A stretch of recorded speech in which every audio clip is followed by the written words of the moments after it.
Infarto. Dor no peito não é o único sinal. Olá, seja bem-vindo a mais um vídeo aqui do nosso canal. Se você não é inscrito, aproveite e já se inscreva. Deixe o seu gostei e o seu comentário aqui abaixo do vídeo.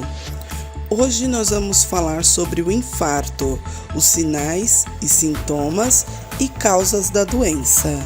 Dentre os sintomas de infarto, a dor forte no peito tende a ser a mais lembrada, até porque é assim que vemos nos filmes e novelas. O sinal é mesmo mais comum, mas não é o único. Em alguns casos, pode nem estar presente. Ter informação sobre o que é infarto e sobre os tipos dessa emergência médica é fundamental para todo mundo, já que quanto antes o tratamento for iniciado, maiores as chances de sobrevivência. Para se ter uma ideia de quanta gente morre de infarto por ano no Brasil, imagine 2 estádios de futebol com capacidade para quase 50 mil pessoas, como a Arena Fonte Nova em Salvador, completamente lotados. É muita gente. E quase todas essas mortes poderiam ser evitadas com mudanças no estilo de vida e o controle adequado de fatores de risco. As doenças cardiovasculares são as doenças que mais matam no Brasil e em todo o mundo. Só aqui são quase 400 mil mortes por ano. Isso equivale a mais de 1.000 por dia e cerca de 43 a cada hora. É o dobro das mortes causadas por todos os tipos de câncer juntos, e mais que o dobro de número de acidentes e episódios de violências fatais. Dentre as doenças que envolvem o coração e a circulação, o acidente vascular cerebral, o AVC, o popular derrame, é a principal. Ocorre seguida pelo infarto do miocárdio.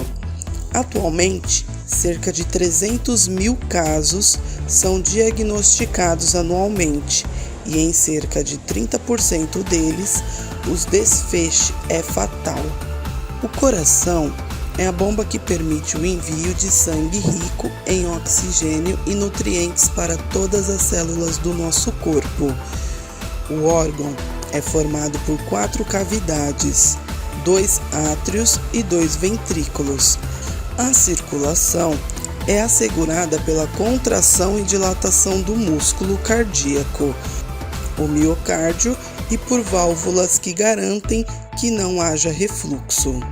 O sangue oxigenado sai do coração pela aorta, a maior de todas as artérias, e vai para todos os órgãos. Ele retorna pelas veias, já pobre em oxigênio e rico em gás carbônico. Como qualquer outro órgão ou tecido, o músculo cardíaco também precisa de sangue rico em oxigênio para funcionar. Quem alimenta o miocárdio são as artérias coronárias esquerda e direita, que saem da aorta e se ramificam em vasos cada vez menores para irrigar todo o músculo cardíaco. O ventrículo esquerdo é como a raiz de uma árvore, bombeia o sangue para a aorta, que é como o tronco que distribui todos os ramos arteriais que nutrem o corpo, e as artérias coronárias são os ramos que nutrem o coração. Por razões que envolvem fatores genéticos e estilo de vida, o calibre das artérias pode se reduzir ao longo do tempo pelo acúmulo de placas de gordura, colesterol e outras substâncias, ateroma. Esse processo, conhecido como aterosclerose, começa cedo na vida da pessoa e envolve uma reação inflamatória.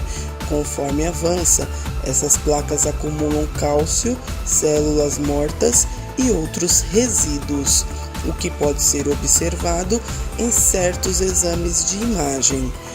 Quando o comprometimento ameaça o coração, dizemos que a pessoa tem doença arterial coronariana, uma condição crônica e progressiva. Como acontece o infarto? Eventualmente, as placas de ateroma podem sofrer fissuras ou lesões. O organismo se defende dessas agressões com o acúmulo de plaquetas, um dos componentes do sangue, gerando um coágulo, também chamado de trombo. Tanto as placas quanto os trombos podem impedir que o sangue passe naquele trecho da artéria em que há o entupimento. Quando a irrigação do tecido é insuficiente, o quadro é chamado de isquemia. Já quando a irrigação é interrompida, o tecido alimentado por aquele vaso morre e, consequentemente, uma parte do músculo cardíaco também. Isso é o infarto. Infartos podem acontecer em qualquer parte do corpo, mas quando afeta o músculo cardíaco, é chamado de infarto do miocárdio ou infarto agudo do miocárdio.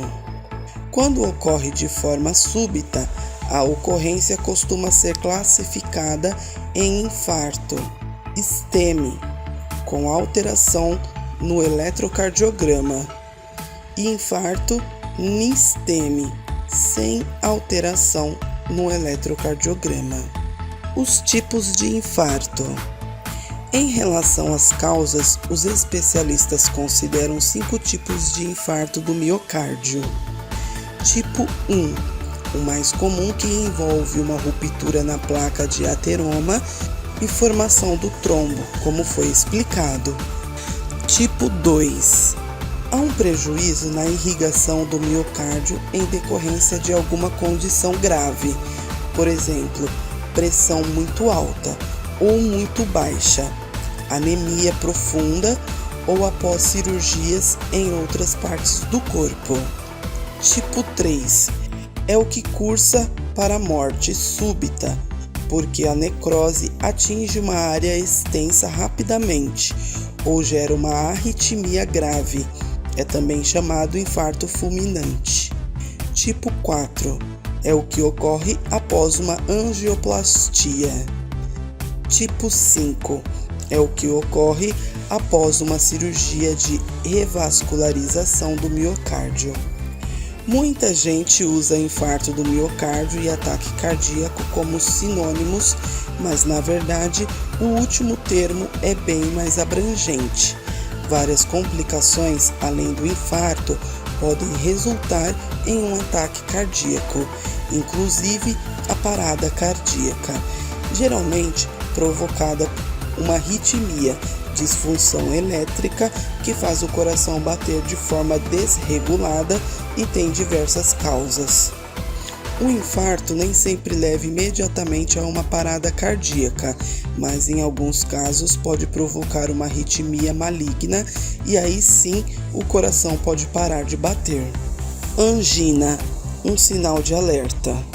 Quando o fluxo de sangue na artéria está comprometido por um entupimento, a pessoa pode não sentir nada, porém, se ela fizer algum esforço físico maior ou passar por uma situação de estresse que libera adrenalina, os vasos podem sofrer espasmos, ou seja, eles se contraem, o que interrompe temporariamente a passagem de sangue, isquemia cardíaca, e pode gerar dor no peito ou angina. Quando o sintoma aparece só nessa situação de esforço, é chamado de angina estável. Já a angina instável, quando surge ao mínimo esforço ou em repouso, e pode ser considerado um pré-infarto. Essas dores no peito costumam ter curta duração, mas em ambos os casos é preciso procurar a cardiologista. De qualquer forma, é bom saber que a dor do infarto é prolongada e tende a ser mais intensa que a de angina. É possível ter infarto sem qualquer sinal prévio? Infelizmente sim, É raro que a pessoa não sinta qualquer tipo de dor ou desconforto antes de sofrer um infarto, mas isso pode ocorrer. Além disso, como dor é algo subjetivo, muita gente pode confundir o aviso com algo de menor importância, como uma dor nas costas ou queimação no estômago. Fatores de risco do infarto. O colesterol é um tipo de lipídio, gordura fundamental para a integridade das células e também para a produção de hormônios. Cerca de 30% provém da nossa alimentação e 70% do nosso próprio fígado. Existem dois tipos de lipoproteínas, o LDL, ou mau colesterol, e o HDL, ou bom colesterol. O LDL em excesso está associado à formação de placas nas paredes das coronárias e, portanto, ao infarto. Já o HDL ajuda a remover o colesterol da parede das artérias, por isso é bom que essa lipoproteína esteja elevada no sangue. Tendências genéticas e hereditárias: hipercolesterolemia familiar, obesidade, sedentarismo e consumo excessivo de gordura animal podem interferir no nível de colesterol. Hipertensão. Uma das principais causas de doença cardiovascular, a pressão alta, agride a parede das artérias e pode dilatar o coração, fazendo com que ele tenha que trabalhar mais. O problema pode ser causado por fatores genéticos e também por consumo excessivo de sódio, presente no sal de cozinha e nos alimentos industrializados, obesidade e sedentarismo. Diabetes. Tanto diabetes tipo 1 quanto tipo 2 interferem no processo de aterosclerose. Quando essas condições não são bem controladas, aumenta o risco de ruptura das placas e formação de coágulos que podem resultar em infarto ou derrame. Dieta inadequada.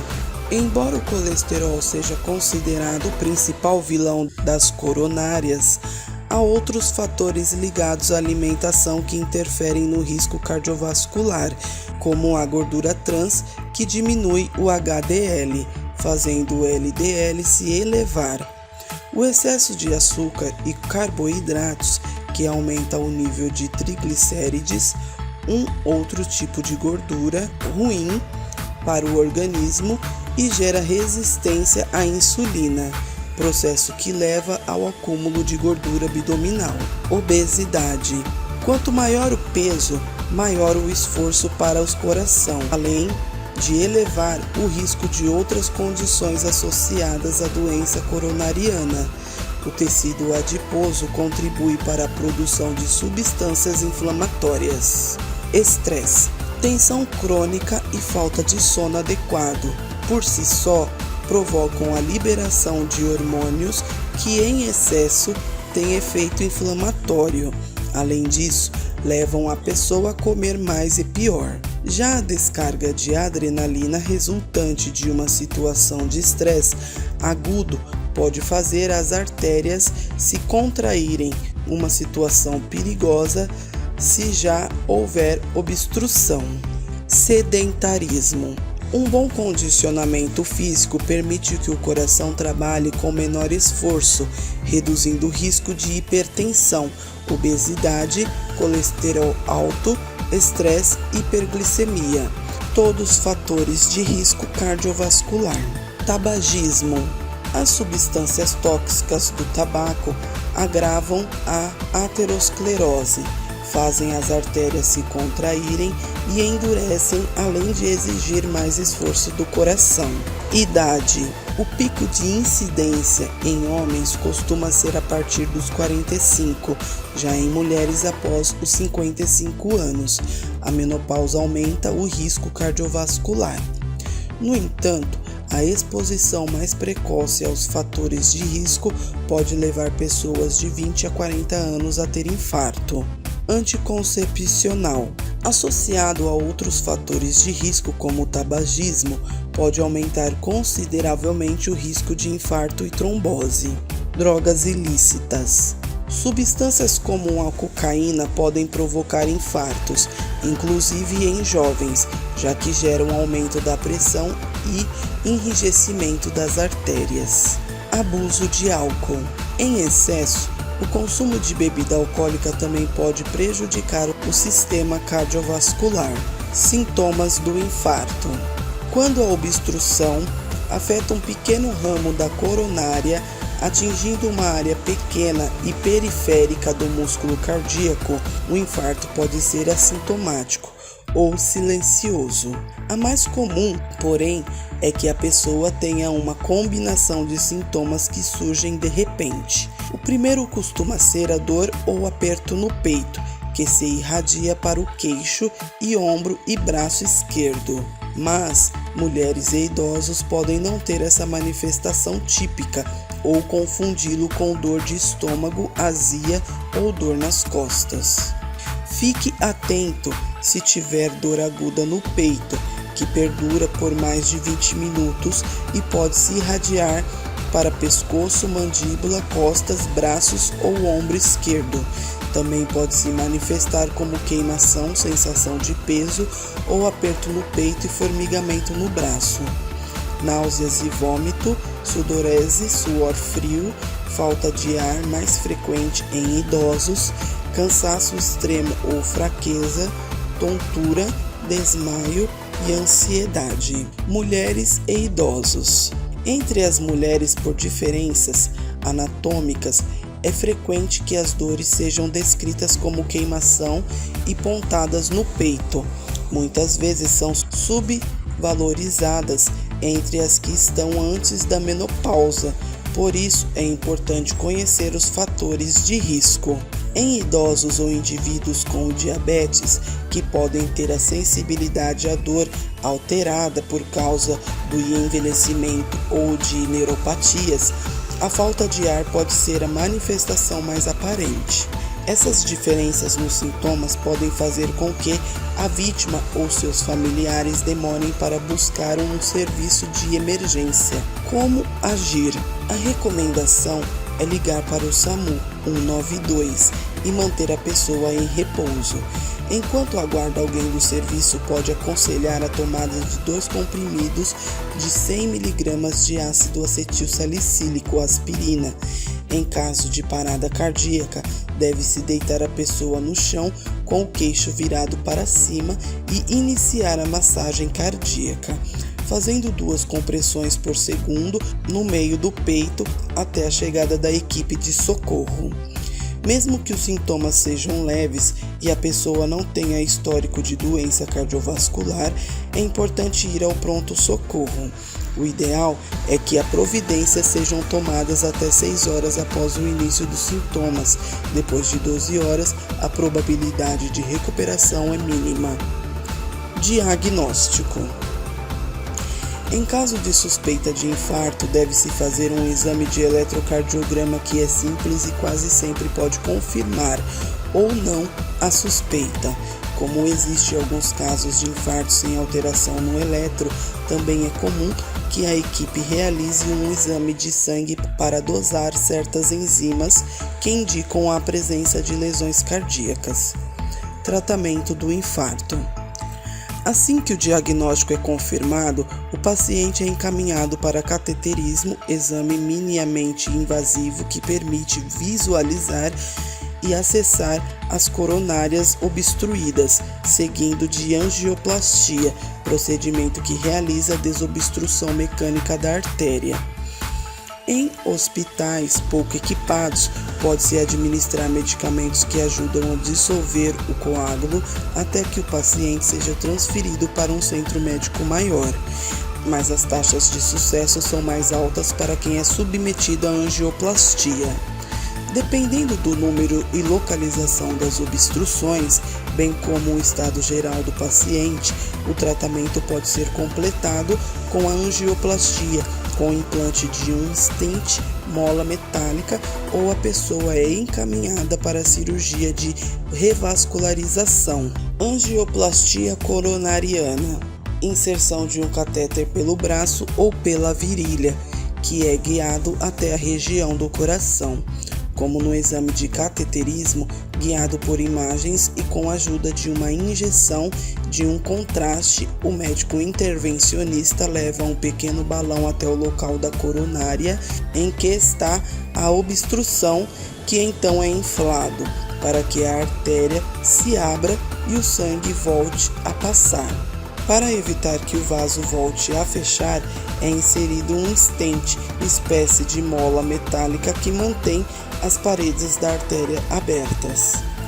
Existem dois tipos de stent, o convencional e o farmacológico, que libera medicamentos para evitar uma futura nova obstrução no local. Restenose, risco que é maior com o uso do convencional. A principal vantagem da angioplastia é ser um exame minimamente invasivo. O paciente fica internado por 1 ou 2 dias e pode voltar às suas atividades após algumas semanas. Complicações e mortes associadas ao procedimento são incomuns. Cirurgia de revascularização do miocárdio.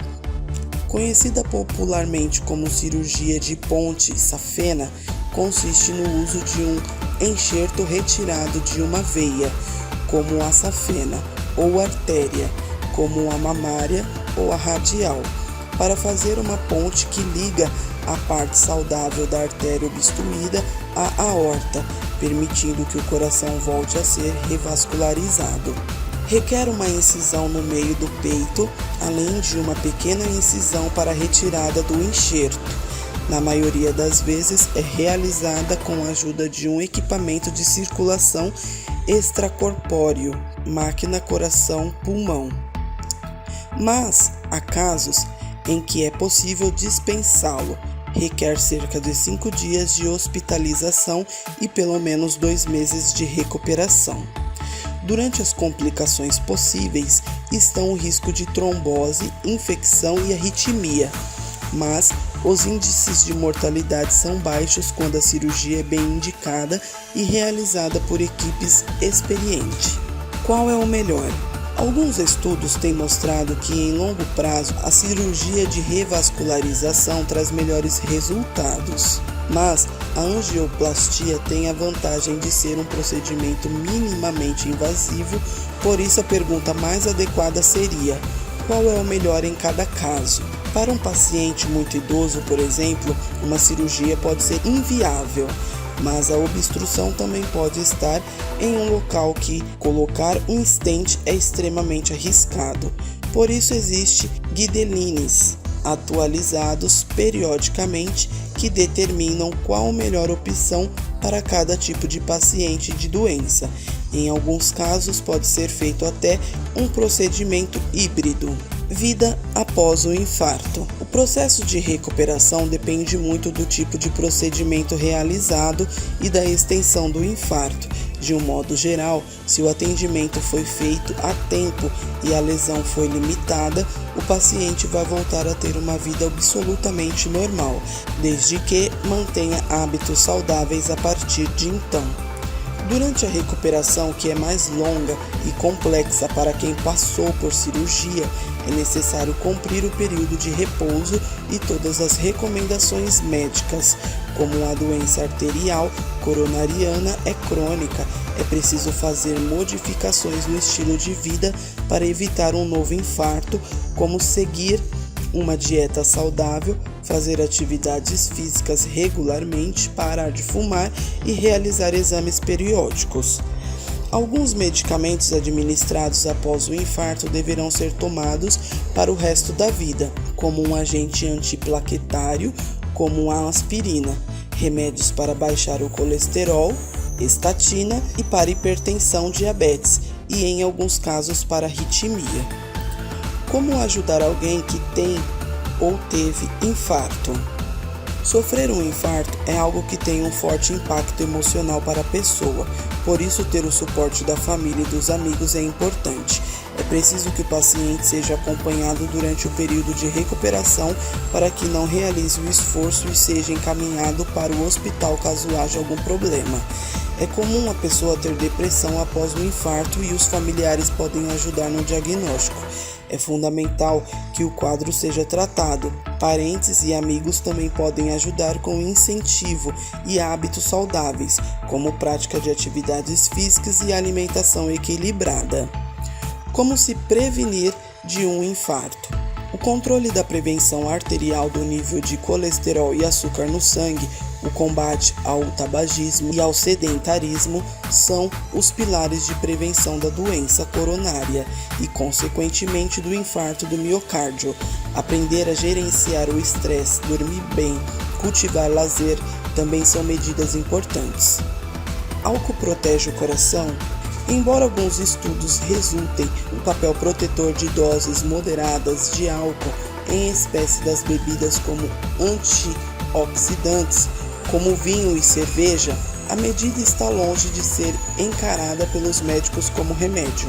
Quem não tem o hábito não deve começar a beber com o objetivo de prevenir doenças do coração, já que o álcool possui vários outros efeitos deletérios, mesmo em doses moderadas. Vale lembrar que misturar bebida e medicamentos pode ser perigoso.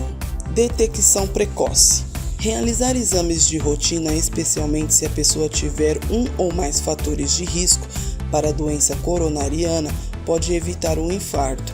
Em geral, exames de sangue para a dosagem de colesterol, triglicérides, glicose e marcadores inflamatórios, como a proteína C reativa, eletrocardiograma, ecocardiograma, testes de esforço, cintilografia ou angiotografia podem ser indicados pelo cardiologista. Se alguma obstrução for detectada, o paciente pode ser encaminhado para o cateterismo e elege-se o procedimento mais indicado, que pode ser apenas o uso de medicamentos e angioplastia com stent ou cirurgia de revascularização eletiva. Se deseja fazer um curso completo de atendimento pré-hospitalar, confira o link abaixo na descrição. Já se inscreva no canal, ative as notificações para você não perder nenhum conteúdo. Deixe o seu gostei, o seu comentário aqui abaixo e compartilhe também com seus amigos.